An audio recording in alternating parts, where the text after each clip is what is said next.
दूसरा हेडिंग क्या है बेटा? दूसरा हेडिंग क्या है? दूसरा जो हमारा क्वेश्चन है कि आबिद बीजी पौधों का जीवन चक्र को समझाइए, खूब अच्छे से इसको बताइए बेटा। अब इसको हम पढ़ेंगे, इसको अच्छे ढंग से हम पढ़ेंगे बेटा। अगर इसको हम समझ लिए तो पूरा इस पार्ट को समझिए हम समझ ले गए। शॉर्ट में समझेंगे, अच्छे से समझेंगे कैसे आबिद बीजी पौधों का जीवन चक्र चलता है, कैसे एक नन्हा पौधा आता है और एक नन्हा पौधा बड़ा हो जाता है, बड़ा होते होते उसमें कैसे कैसे पुष्प लगते हैं, कैसे कैसे क्रियाएं होती हैं, कैसे कैसे निषेचन होता है, उसके बाद फिर एक नन्हा पौधा आ जाता है। सब इसी में पढ़ेंगे, आइए समझते हैं।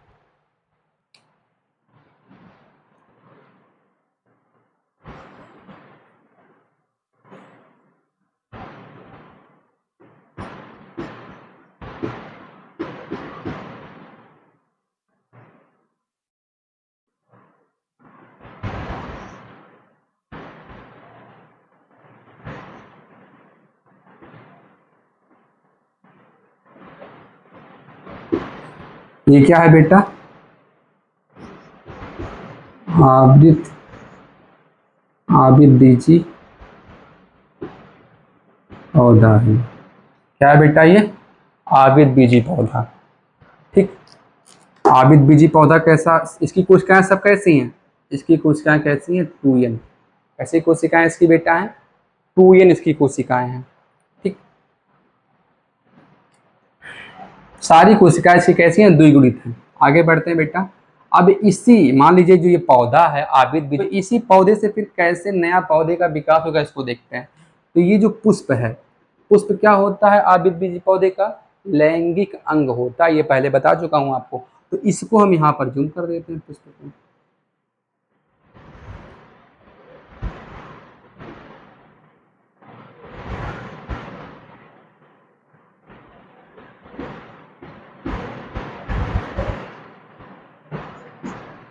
ये पुष्प यहाँ बना दिए। क्या है बेटा ये पुष्प है। पुष्प कैसा है? ये भी 2n है। 2n का मतलब क्या होता है कि द्विगुणित कोशिका, यानी द्विगुणित गुणसूत्र इसमें पाए जाते हैं। समझ रहे हैं ना? अभी पुष्प में कहते हैं कैसे गुणसूत्र है इसकी कोशिका में? द्विगुणित गुण, ऐसे हम 2n लिख दे रहे हैं। अब क्या होता है बेटा? ये परागकोश है, ये जो है परागकोश, इसको हम परागकोश को ऐसे काट के अलग कर लेते हैं, यानी परागकोश को ऐसे हम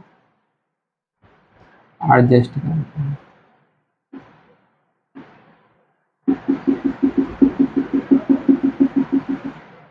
ये है परागकोश। बेटा परागकोश में कौन सी, जब परागकोश नवीन रहता है तो उसमें कौन सी कोशिका पाई जाती है? क्या किए हैं हम? इस पुष्प के परागकोश को काट कर यहाँ रख दिए हैं। अब इस परागकोश में हम देख रहे हैं बेटा कौन सी कोशिका पाई जाती है। परागकोश जब नवीन रहता है तो इसमें कौन सी कोशिका होती है? इसमें कौन सी कोशिका होती है बेटा? माइक्रो स्पोर मदर सेल, यानी इसे शॉर्ट में क्या कहेंगे? MMC। माइक्रोस्पोर मदर सेल इसमें कोशिका पाई जाती है। कौन सी कोशिका इसमें? Microspore mother cells. और इसमें कौन सी कोशिका है? पोलन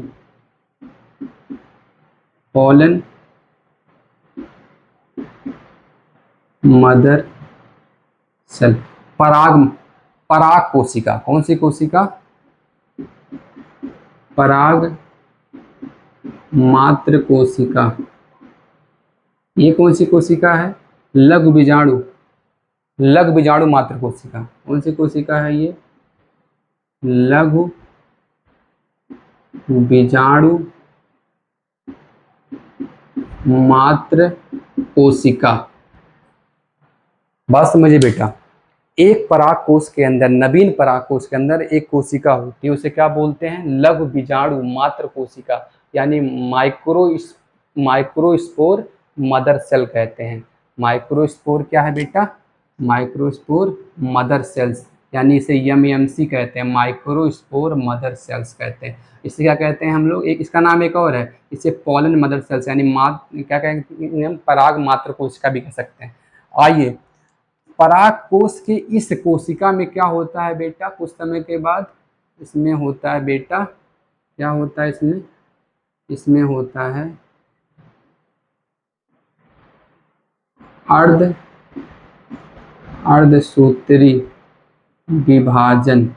क्या होता है बेटा? अर्धसूत्री विभाजन होता है। ठीक, अर्धसूत्री विभाजन इस कोशिका में होता है। तो जब इसमें कोशिका में अर्धसूत्री विभाजन होता है तो क्या बनते हैं बेटा? क्या बनता है? उससे बनता है लघु बीजांड। क्या बनता है तब? लघु बीजाणु। लघु बीजाणु बनता है। इसे क्या बोलते हैं? माइक्रो स्पोर कहते हैं। यानी कह रहे हैं कि लघु बीजाणु मात्र कोशिका में होता है अर्धसूत्री विभाजन, जिससे कोशिका क्या हो जाती है? आधी हो जाती है। तो क्या बनता है इसमें? क्या बनता है उससे? लघु बीजाणु। कोशिका आधी होगी तो गुणसूत्र भी क्या हो जाते हैं बेटा? आधे हो जाते हैं। तो क्या लिखेंगे? यन लिख देंगे, यानी आगुणित हो जाती है। कैसी कोशिका है ये? आगुणित है। ये कैसी कोशिका? लघु बीजाणु मात्र कोशिका कैसी होती है बेटा? कैसी कोशिका है ये? द्विगुणित कोशिका है ये। ठीक, लघु बीजाणु मात्र कोशिका द्विगुणित है। इसमें होता है सूत्री विभाजन, जिससे क्या हो जाते हैं? जो लघु बीजाणु बनते क्या हो जाते हैं? आगुणित हो जाते हैं। इस कोशिका में सूत्री होगा तो गुणसूत्र आधे बढ़ जाते हैं, यानी लघु बीजाणु कैसे होंगे? आगुणित होंगे। किससे बनते हैं? लघु बीजाणु मात्र कोशिका से लघु बीजाणु बनते हैं। क्या कहते हैं इनको हम लोग? माइक्रोस्पोर कहते हैं। अब आगे बढ़िए। माइक्रोस्पोर में फिर बेटा क्या होता है? फिर होता है इसमें समसूत्री। समसूत्री में गुणसूत्र क्या रहते हैं? समसूत्री विभाजन। इसमें गुणसूत्र क्या रहते हैं बेटा? समान रहते हैं। यानी फिर इससे क्या बनेगा? इससे क्या बन जाएगा? इससे बन जाएगा बेटा परागकण। क्या बनेगा? परागकण।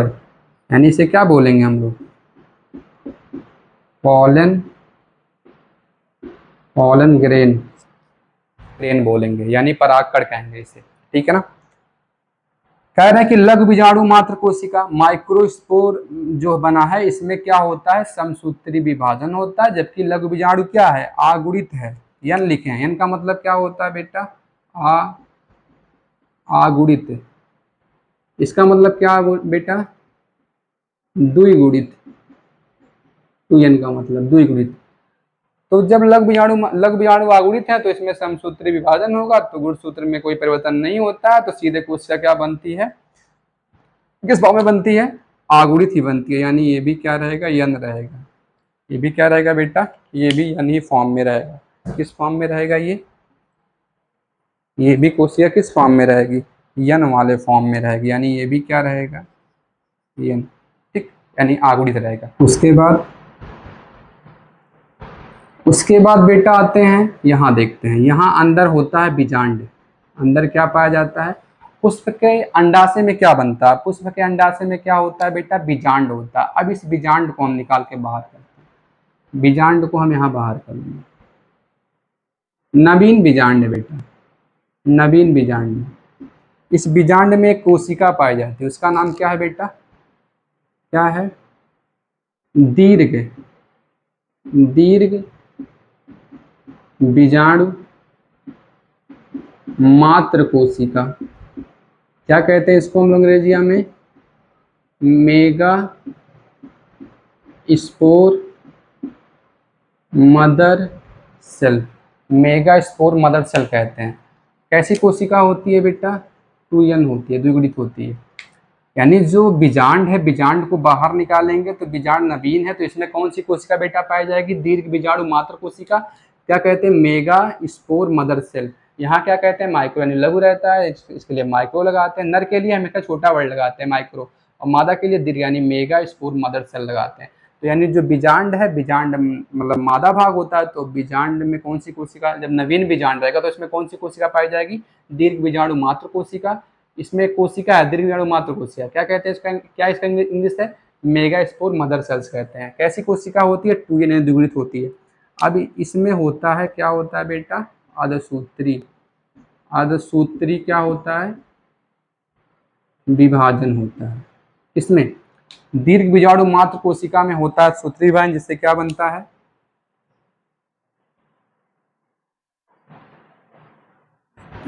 जिससे बनता है बेटा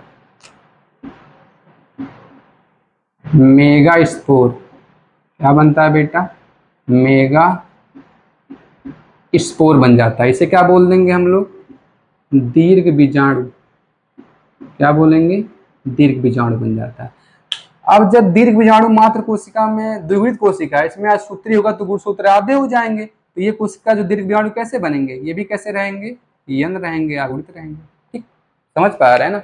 जब द्विगुणित कोशिका में अर्धसूत्री होगा तो गुणसूत्र आधे हो जाएंगे, तो दीर्घ बीजाणु कोशिका में गुणसूत्र कैसे रहेंगे? आधे ही रहेंगे ना, तो यानी क्या हो जाएगा? ये आगुणित कोशिका होगी। मेगास्पोर कैसे होते हैं? आगुणित होते हैं। परागकण कैसे होते हैं? आगुणित रहते हैं। लवगाणु कैसे रहते हैं? आगुणित रहते हैं। आगे बढ़िए बेटा। अब कह रहे हैं कि जो ये दीर्घ बीजाणु मात्र कोशिका है, जो दीर्घ बीजाणु बना है, ये सीधे क्या करता है? सीधे ये मादा युग्मक की तरह कार्य करता है। किसकी तरह कार्य करता है बेटा? ये सीधे ये मादा युग्मक के जैसे कार्य करता है। यानी ये क्या है बेटा? मादा युग्मक। क्या है ये? मादा युग्मक। ठीक, अब इधर देखते हैं, एक क्रिया होती है, यही परागकण। ये जो परागकण है, ये जो परागकण है, ये क्या होता है? परागण के माध्यम से। किसके माध्यम से बेटा? परागण के माध्यम से। किसके माध्यम से? ये परागकण परागण के माध्यम से कहाँ पहुँचता है? इस पे पहुँचता है, इसके वर्तिकाग्र पर। परागकण कहाँ पहुँचते हैं? वर्तिकाग्र पर।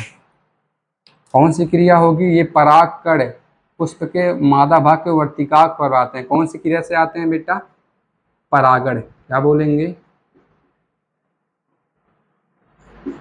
परागण। ठीक, परागण के बाद क्या होगा बेटा? परागण के बाद ये परागकण यहाँ वर्तिकाग्र पे अंकित हो जाता है, तो क्या बनाता है? क्या बनाता है? Pollen tube. क्या बनाता है बेटा? पोलन ट्यूब बनाता है अंकित होकर। क्या बनाता है? Pollen tube. यानी ये जो परागकण है इस वर्तिकाग्र पर अंकित हो जाता है और क्या बना देता है? Pollen tube. ये है पोलन ट्यूब। और जिससे परागकण कहाँ पहुँचता है? इस यहाँ मतलब बीजांड के अंडाशय में पहुँच, बीजांड के मतलब अंदर एकदम मध्य पहुँच जाता है। ये मध्य में पहुँच गया। ठीक, अब इसके बाद क्या होगा? इसको ये परागकण कहाँ पहुँच गया? परागकण कहाँ पहुँच गया? ये मादा युग्मक है, यानी परागकण नर युग्मक है, तो कहाँ पहुँच गया? मादा युग्मक के अंडाशय में। मादा युग्मक यानी जो है उसके बीजांड में ये परागकण कहाँ पहुँचा? यहाँ अंदर, अंदर परागकण पहुँच गया। ठीक, सुनिए, जो ये परागकण आया तो सबसे पहले वर्तिकाग्र पर आता है, मतलब इस तरीके से तो वर्तिकाग्र पर आता है, तो यहाँ अंकुरित हो जाता है। फिर क्या बनाता है? Pollen tube. यहाँ रह के पोलन ट्यूब बना देगा। इसी पोलन ट्यूब के रास्ते कहाँ पहुँचता है? मतलब बीजांड के अंदर पहुँचता है। बीजांड के अंदर पहुँचने की प्रक्रिया यहाँ बताई गई है। परागकण कहाँ पहुँच रहा है? बीजांड के अंदर यहाँ पहुँच गया। अब यहाँ पर अंड कोशिका है। कौन सी कोशिका है मादा युग्मक में? अंड कोशिका। कौन सी कोशिका है बेटा? अंड कोशिका है। अंड कोशिका और ये नर युग्मक, नर युग्मक आपस में मिलते हैं, आपस में मिल जाएंगे। उससे क्या होता है बेटा? निषेचन होगा। क्या?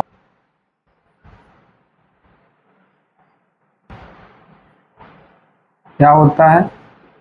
निषेचन। निषेचन होगा। क्या होगा? निषेचन। निषेचन होने के बाद दोनों मिल जाएंगे। उससे क्या बनेगा बेटा? उससे बनेगा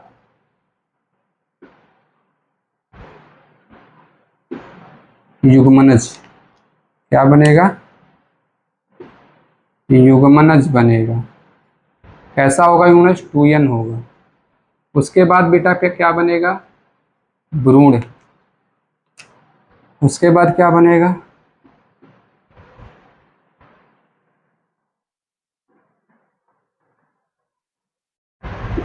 भ्रूण।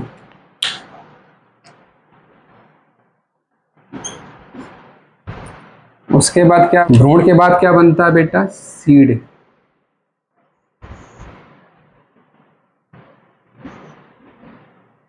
बीज। सब कैसे हैं? सब 2n है। ये भी 2n है। ठीक, बात समझिए। सीड के बाद एक नन्हा सा पौधा बन जाएगा। फिर से सीड के बाद क्या बनेगा बेटा?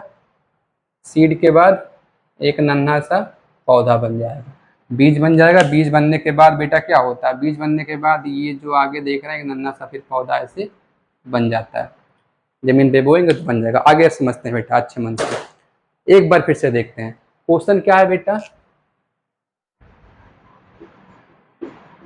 आवृत बीजी पौधे का पीढ़ी एकांतरण, ये हमारा क्वेश्चन है। क्वेश्चन क्या है बेटा, क्वेश्चन क्या है, आवृत बीजी पौधे का पीढ़ी एकांतरण कैसे होता है, एक बार समझिए शॉर्ट में कैसे होता है। ये सबसे पहले एक नवीन पौधा होता है, सबसे पहले क्या होता है, एक नवीन पौधा होता है। ये नवीन पौधा है यानी एक नन्हा पौधा है, क्या कहेंगे इसको हम लोग, आवृत बीजी पौधा बोलते हैं। इसकी सारी कोशिकाएं कैसी हैं बेटा, द्विगुणित हैं। कैसी हैं, द्विगुणित हैं। इस पे पुष्प लगे हुए हैं, पुष्प भी नवीन है। और इस सब पूरा पौधे की कोशिका कैसी है, द्विगुणित है। इस पुष्प को काट के यहाँ रख देते हैं, काटने के बाद यहाँ रखने के बाद इस पुष्प की सारी कोशिकाएं कैसी हैं, द्विगुणित हैं। यानी 2n लिखेंगे द्विगुणित को, जो द्विगुणित लिख रहे हैं 2n अवस्था है, यानी इसकी कोशिका कैसी, सब द्विगुणित है। और इस पुष्प के पराग कोष को काट कर यहाँ रख देंगे, पराग कोष भी कैसी है, पराग कोष की सारी कोशिका कैसी हैं, द्विगुणित है। तो जब पराग कोष में एक कोशिका पाई जाती है उसे क्या बोलते हैं, लघु बीजाणु मात्र कोशिका, यानी एमएमसी, माइक्रोस्पोर मदर सेल्स कहते हैं। पराग कोष के अंदर कोशिका पाई जाती है, क्या नाम है इसका, माइक्रोस्पोर मदर सेल्स कहते हैं। एक इसका नाम एक और है, पॉलन मदर सेल्स कहते हैं, यानी पराग मात्र कोशिका। कैसी होती है बेटा, ये द्विगुणित होती है। इस कोशिका, ये कोशिका विभाजन करती है। कौन सा इसमें विभाजन होता है, इस कोशिका में अर्धसूत्री विभाजन होता है। जिससे क्या बनते हैं, जिससे क्या बनते हैं, जिससे क्या बनते हैं, लघु बीजाणु बनते हैं। जब इस कोशिका में अर्धसूत्री विभाजन होता है तो क्या बनते हैं बेटा, लघु बीजाणु। क्या बनते हैं, लघु बीजाणु बनते हैं। और लघु बीजाणु कैसे होते हैं, लघु बीजाणु कैसे होते हैं, आगुणित होते हैं। कैसे होते हैं, आगुणित होते हैं। क्यों आगुणित होते हैं बेटा, क्योंकि लघु बीजाणु मात्र कोशिका में क्या होगा, अर्धसूत्री विभाजन, जिससे गुणसूत्र क्या हो जाते हैं, आधे हो जाते हैं। यहाँ 2n था तो यहाँ n बचेगा, यानी लघु बीजाणु जो बनेंगे कैसे बनेंगे, आगुणित अवस्था में बनते हैं। क्या कहते हैं इनको हम लोग, माइक्रोस्पोर कहते हैं। अब लघु बीजाणु कोशिका में, लघु बीजाणु कोशिका में क्या होता है, समसूत्री विभाजन। तो आपको पता है कि जो समसूत्री विभाजन किसी कोशिका में होता है तो गुणसूत्र समान रहते हैं, तो जिससे क्या बनता है, परागकण। और गुणसूत्र क्या है, यहाँ समान है, ये भी कैसा है, आगुणित ही है। परागकण भी कैसा बना, आगुणित बना। यानी जब लघु बीजाणु कोशिका में क्या हुआ, जब लघु बीजाणु कोशिका में समसूत्री विभाजन हुआ तो इससे क्या बना, परागकण बना। और गुणसूत्र की संख्या क्या रहेगा, समान रहेगा या नहीं रहेगा बेटा। आगे बढ़ते हैं, आप क्या देख रहे हैं कि परागकण बन गया। परागकण बनने के बाद ये परागकण कहाँ आता है, पुष्प के वर्तिकाग्र पर। पुष्प के वर्तिकाग्र पर आए, पुष्प का वर्तिकाग्र भाग होता है, यहाँ परागकण आकर रुका हुआ। किसके माध्यम से आता है, परागण के माध्यम से। किसके माध्यम से आता है, परागण के माध्यम से। ठीक, परागण एक क्रिया होती है, यानी किसके माध्यम से, कीटों के माध्यम से होती है, जल के माध्यम से होती है, वायु के माध्यम से होती है। परागकण यहाँ पहुंच गया, परागकण यहाँ पहुंचने के बाद अब ये परागकण यहाँ वर्तिकाग्र पर हो जाता है अंकुरित, तो क्या बना देता है, परागनली, पोलन ट्यूब बना देता है। और पोलन ट्यूब के रास्ते परागकण कहाँ पहुंच जाता है, अंडाशय के बीजांड के अंदर परागकण पहुंच गया। परागकण क्या है, नर युग्मक है, तो नर युग्मक कहाँ पहुंच गया, अंदर पहुंच गया। और ये मादा युग्मक है, अंडकोशिका। नर युग्मक और मादा युग्मक आपस में मिल लेते हैं। नर युग्मक यानी नर युग्मक प्लस मादा युग्मक आपस में मिल लेते हैं, तो क्या बनता है, इससे युग्मनज बनता है। क्या बनता है इससे, युग्मनज। ये भी कैसा रहता है, द्विगुणित रहता है, यानी 2 गुणसूत्र इसमें रहेंगे, नर के भी रहेंगे, मादा के भी रहेंगे, तो युग्मनज बनता है, द्विगुणित रहता है। उससे भी क्या बनेंगे, युग्मनज और विकास करेगा तो क्या बनाएगा, भ्रूण बनाएगा। भ्रूण कैसा रहेगा, द्विगुणित रहेगा। भ्रूण और विकास करेगा तो इससे क्या बना देगा, बीज बना देगा। बीज को जब जमीन पे बोते हैं हम लोग, जमीन पे बीज गिरता है तो इससे एक नन्हा पौधा बन जाता है। ठीक है बेटा, आप अच्छे से पढ़े, यानी एक नन्हा पौधा कैसे बन गया उसको अच्छे से आप देखे पढ़े कि एक छोटे से पौधे से कैसे नन्हा सा पौधा बन गया। आवृत बीजी पौधे की पीढ़ी एकांतरण में 2 अवस्थाएं पाई जाती हैं, एक बीजाणुभिद अवस्था पाई जाती है और एक युग्मकभिद अवस्था पाई जाती है। समझ रहे हैं ना, जो युग्मकभिद अवस्था होती है वो कुछ समय के लिए होती है। समझ रहे हैं ना, युग्मक मतलब क्या, जिसमें युग्मक बने हों। समझ रहे हैं ना, जो आगुणित अवस्था में, युग्मक कैसे रहते हैं, आगुणित अवस्था में रहते हैं। आइए देखते हैं कहाँ आगुणित अवस्था है। ये भी यन आगुणित है, ये भी आगुणित है और ये भी आगुणित है, ये भी आगुणित है। यन मतलब ये यहाँ भी अभी आगुणित अवस्था चल रही है। अब ये यहाँ से भी पूरा दूर अवस्था चलेगी, तो हम जो आगुणित अवस्था उसको छांट लेते हैं। क्या करेंगे उसको बेटा, हम अच्छे से छांट लेंगे, उसको अच्छे से हम लोग छांट के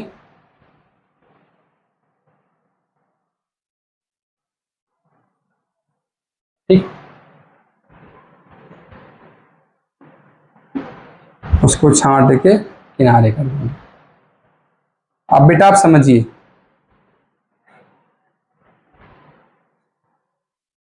जो ऊपर की अवस्था है या ऊपर की, इसे क्या बोलते हैं, जो 2n अवस्था है, 2n अवस्था, 2n अवस्था, 2n अवस्था, इसे क्या बोलते हैं, स्पोरोफाइट, बीजाणुविद अवस्था, स्पोरोफाइट। और जो नीचे की अवस्था है जिसमें सिंगल एन है यानी अगुणित अवस्था, उसे क्या बोलते हैं, गैमिटो गैमिटोफाइट, गैमिटोफाइट फेज। ठीक,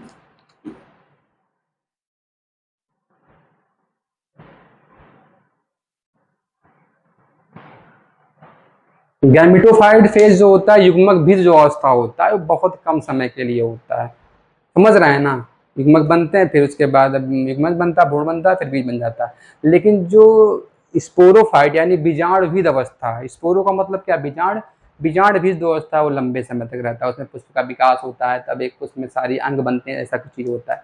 ठीक है बेटा, आपको बेटा ये चीज समझ में नहीं आया होगा एक बार में, आप इसको 2 बार पढ़िए। ठीक है बेटा, अभी थोड़ी दिक्कत आ रही